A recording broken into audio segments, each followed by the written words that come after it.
This is a reading from Dispatch International. Freedom of the press cannot be limited without being lost. For more news and opinion in English, Danish, German, and Swedish, go to dispatch-international.com. Author Tatjana Vojtjuk Jensen. Title: State Terror in Russia. Published November the 8th, 2012. Summary: the country is governed by an unholy alliance between former KGB officers and leaders of the Orthodox Church. A few days ago, masked men from the Russian intelligence service kidnapped a Russian citizen in broad daylight. The kidnapping took place in Kiev, the capital of sovereign Ukraine, where the abducted man had gone to a UN office to seek political asylum. He was transported to a prison in Moscow, beaten up, and forced to sign a confession that he was responsible for riots in the Russian capital. The kidnappers had forgotten to deprive the abductee of his cell phone, and he managed to send messages to his friends. They contacted a lawyer who succeeded in locating the prison. An encouraging aspect of the incident is that the victim withdrew his forced confession and was able to tell the public about this primitive example of state terror. How should one label today's Russia? It is not a totalitarian one-party system in control of all the commanding heights of state and society, and with ideological hegemony over the citizens based on a media monopoly, or total power over the education system from kindergarten to grave.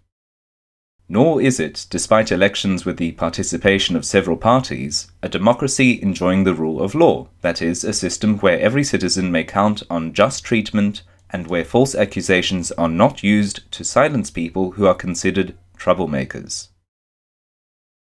Recent occurrences give rise to an interpretation that the regime is auto-theocratic and based on an unholy alliance between former KGB officers and the upper echelons of the Russian Orthodox Church, the latter having been deeply infiltrated and corrupted by the KGB. On November the 4th, Russia celebrated its National Day of Reconciliation, which has replaced the annual marking of the Bolshevik coup d'etat in 1917. This year, President Putin, the Patriarch of the Orthodox Church, and leaders of the Jewish and Islamic communities laid red carnations, which symbolize communism to Russians, at the memorial of two Russian patriots from Nizhny Novgorod, who had liberated Moscow from Polish occupation in 1612. The regime's attempts at creating concord and reconciliation leave much to be desired, especially where citizens that are critical of the Putin regime are concerned. On the same day in Nizhny Novgorod, the authorities broke up a peaceful protest march intended to show that the inhabitants of Moscow are not the only so-called troublemakers. In this way, the authorities turned the Day of Reconciliation into its opposite. Overall, the Russian authorities are steadily shrinking citizens' opportunities to peacefully express their political opinions. The spring's and summer's large but peaceful strolls in the big cities have obviously installed fear in the regime, and the culprits are being hammered with draconian fines and prison terms. The alliance between the regime and the church is strengthening.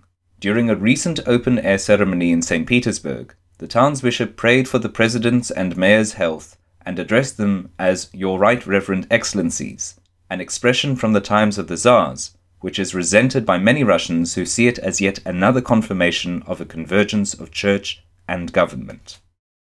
Unquestionably, the regime's authoritarianism meets with approval among a part of the population. However, it antagonizes the well-educated and anti-authoritarian middle class, the very segment that will eventually form the backbone of a resurgent Russia and secure democracy and the rule of law. This has been a reading from Dispatch International. Freedom of the press cannot be limited without being lost. For more news and opinion in English, Danish, German, and Swedish, go to dispatch-international.com.